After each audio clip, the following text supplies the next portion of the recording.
XYZ with Erik Zachary. It's Monday. We're back. Jordan is naked. Yeah, that's how I feel right now. That's what he typed in the script. You don't have your wedding ring on. I don't have any. Did you lose it already? I didn't lose it. No, don't put that out there. Don't put that out there. I just didn't put it on today, and now that I wear it regularly. Or you take it off at night? Yeah. I don't want to sleep. Really? Yeah, you're not committed at nighttime. No, sometimes the cats will think it's a toy. Shut up, Eric. They try to attack your hand. Yeah, they'll try to attack my hand. So I take my rings and my necklace off. All right. And I feel naked. So no ring, but you got pants on. I do have pants Week on. 3, going strong. I just want to say though, I am married. I know there isn't anything on my finger. If you think I look good, I am off the market.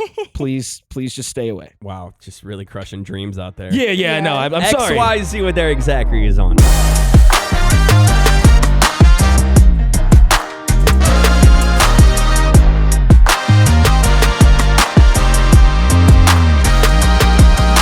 Rihanna is back, baby. Not with the next album, but at least on stage. Yes. And it's not for some prince in Saudi Arabia or... Also true. I feel like it's the last time we saw her perform was like the Middle East for a huge check. But no, she joined Jay-Z for night 3 of his takeover of Yankee Stadium. A lot of people joined him on stage. Oh, man. This was an incredible weekend. Here's a clip of Rihanna back on stage. Wow. Y'all with me right now?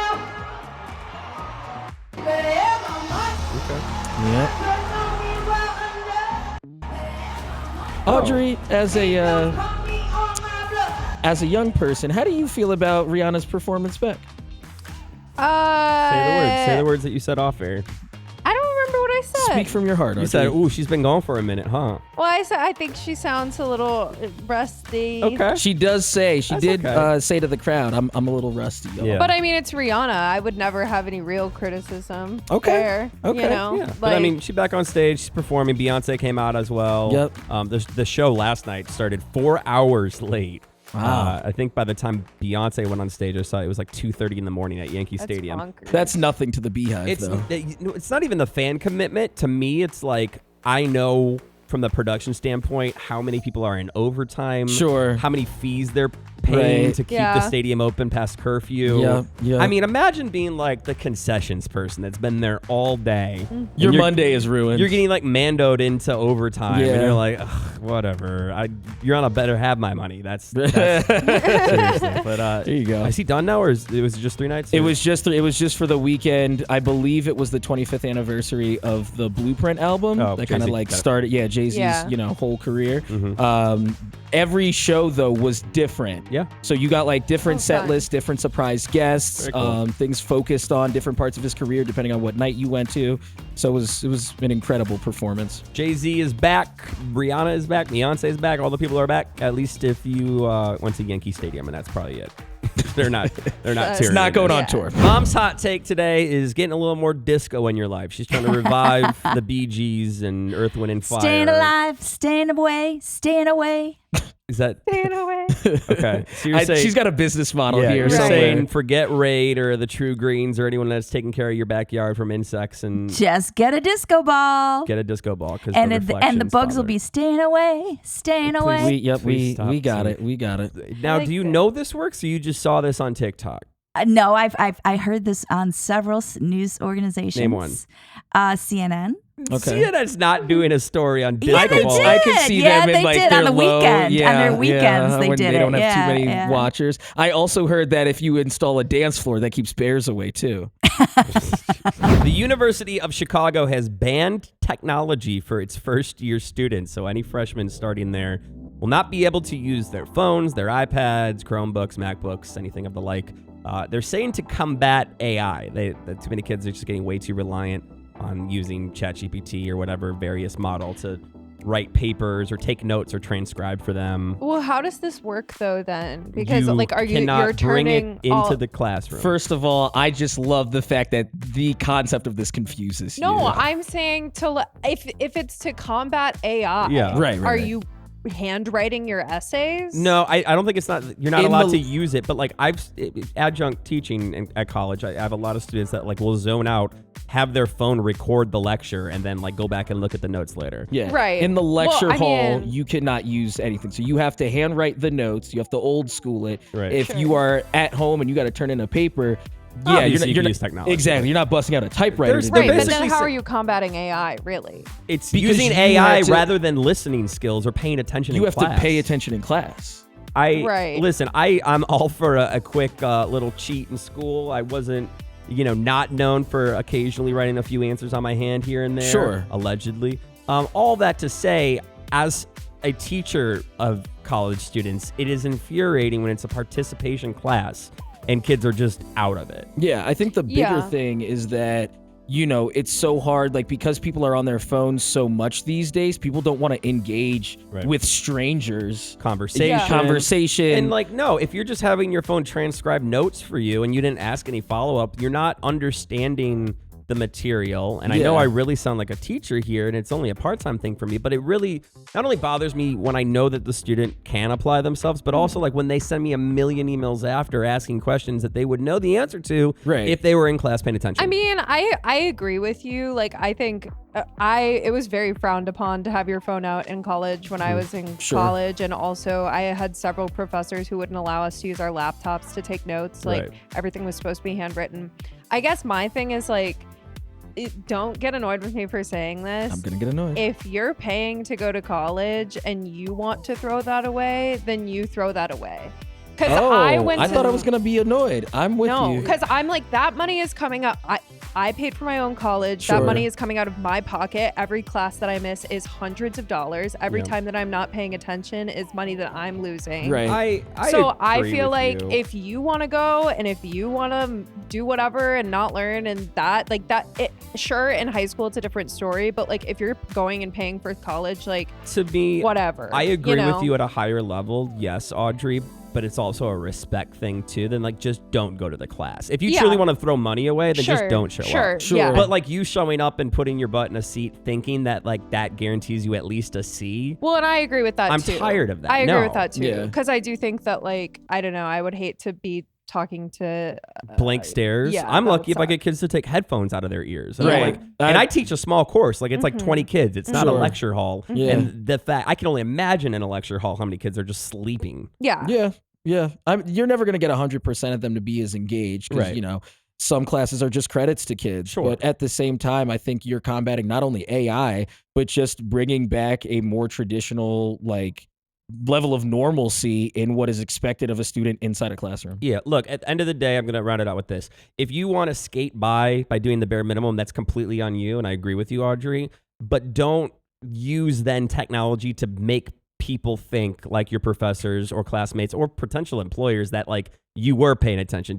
I don't like the crutch idea of it there. Well, I just don't respect AI in general. So I feel So then you're on board. University of Chicago. If you're doing that, then that's your thing. Banning technology for first-year students to combat AI, and I'm on board. I want to talk about investing in the adventure. Now, this is a mantra that I came up with, which is my own version of Carpe Diem a couple years back when I was really starting to struggle with being around cool experiences or adult experiences, but not feeling like I'm actually living in those moments at all. So it's your mental health moment, all brought to you by Progressive Insurance. Now, I'm going to preface this by saying the lesson here and what I'm trying to preach is not the privilege that I had over the weekend, which because of two very incredible women in my life, one being my mom, who served an airline for 40 years, and I was able to have flight benefits. I was able to very quickly travel to the Caribbean.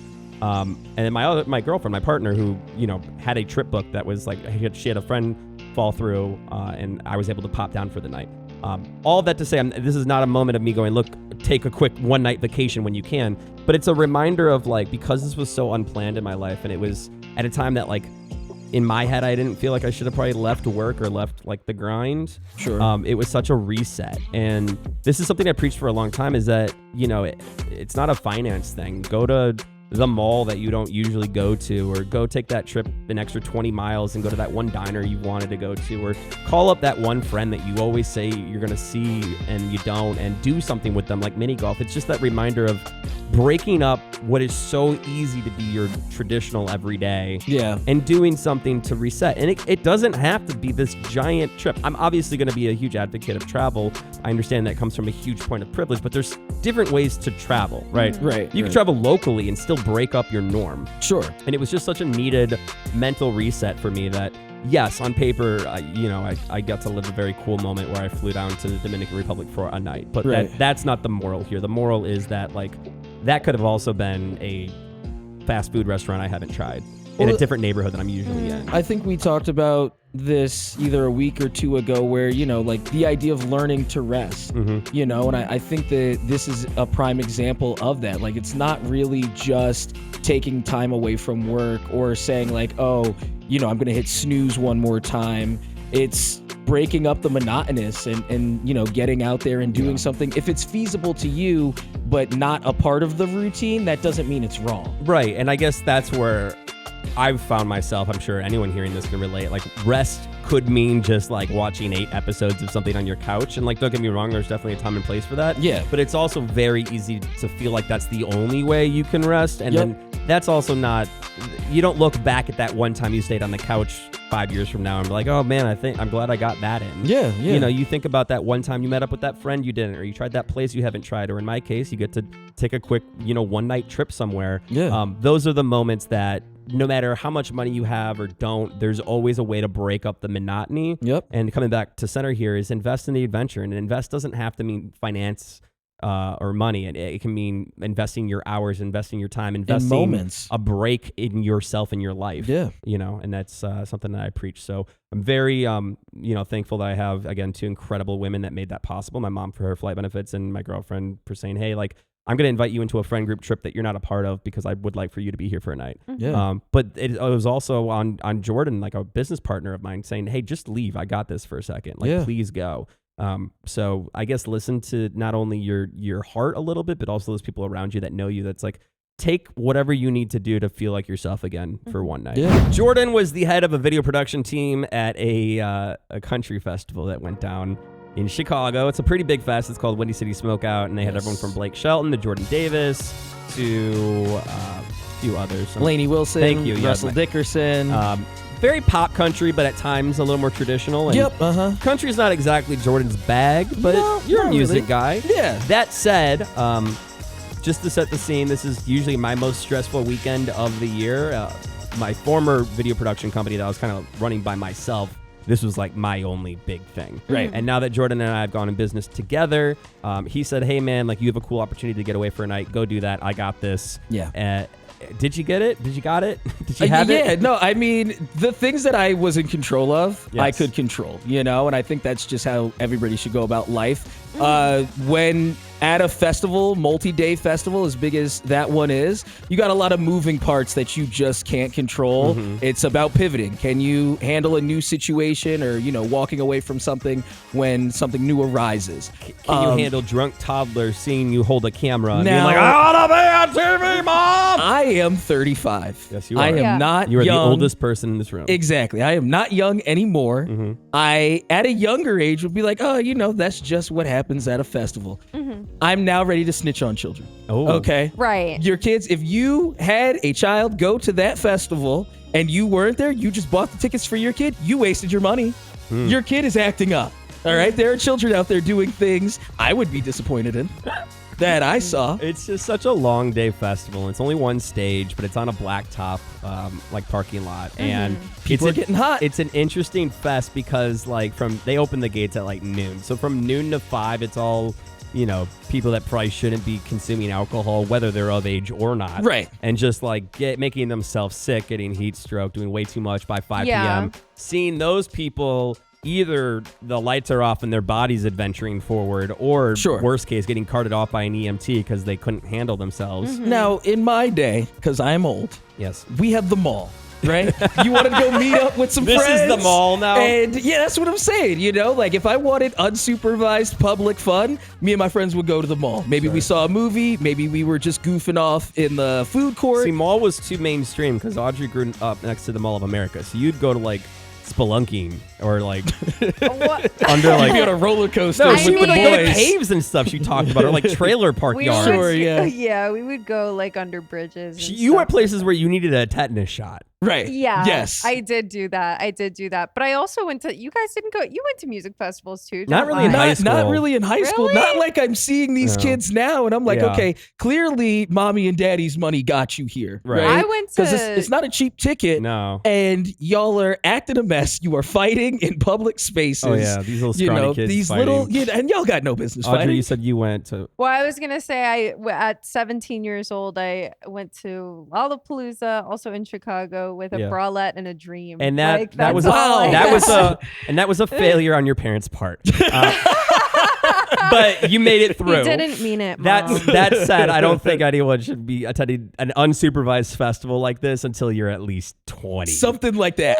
Maybe that is like a future parent coming out of me. I feel like these are made for kids. Perfect example. Like, and yes, I know we're using a lot of Chicago festival references, but Malia Obama could not handle herself at Lollapalooza. There's a very famous video of her getting heat stroke and having to get carted off by Secret Service when she was like 17. Right. Like, and you're about as protected as a child can be at that festival. Yes.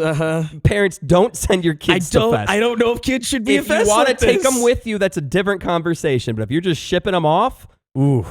Ship them to the mall. Start at the mall. Work your way up. XYZ with Erik Zachary. That's it for us today on the show. I want to talk a little bit about my little exploration trip. Because we've heard how like grateful you've been. Yeah, I went to Dominican Republic, Punta Cana for one night, and I know that sounds absurd, and I cannot reiterate. There's a lot of privilege that comes with. Well, that. you're an absurd privileged man, so thank you.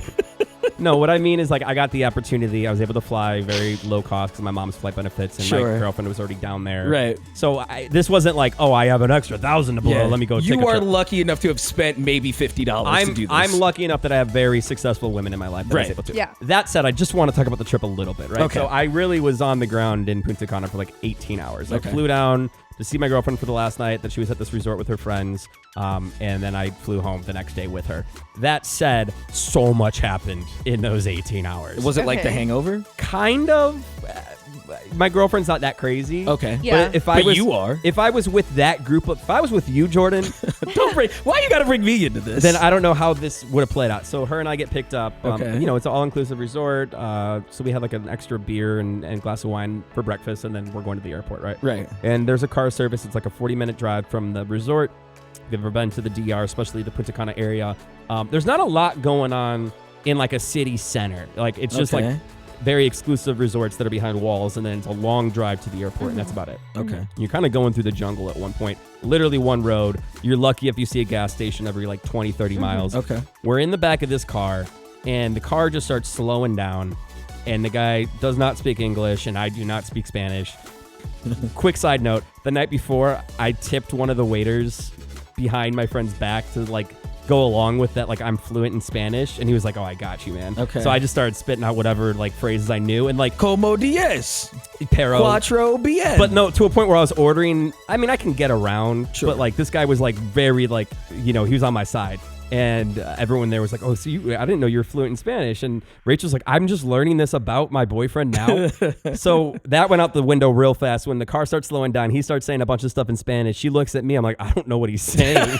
It really bit you. He pulls the car over on this desolate road. I don't even want to say highway. Rolls down all the windows, gets out, and walks into the bushes. And I'm like, we're about to get robbed. Wow. We are about to get robbed. My girlfriend thinks I speak Spanish. I don't at all. And I am very scared, and my cell phone is not working. That's great. So what happened? The car caught on fire. What?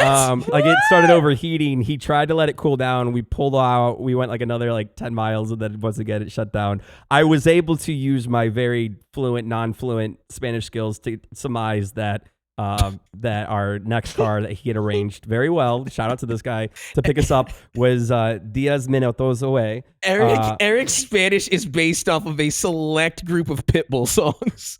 Dale. Fuego. Oh my The car was in Fuego. All right. That's it for us today. We'll see you tomorrow on XYZ with Erik Zachary.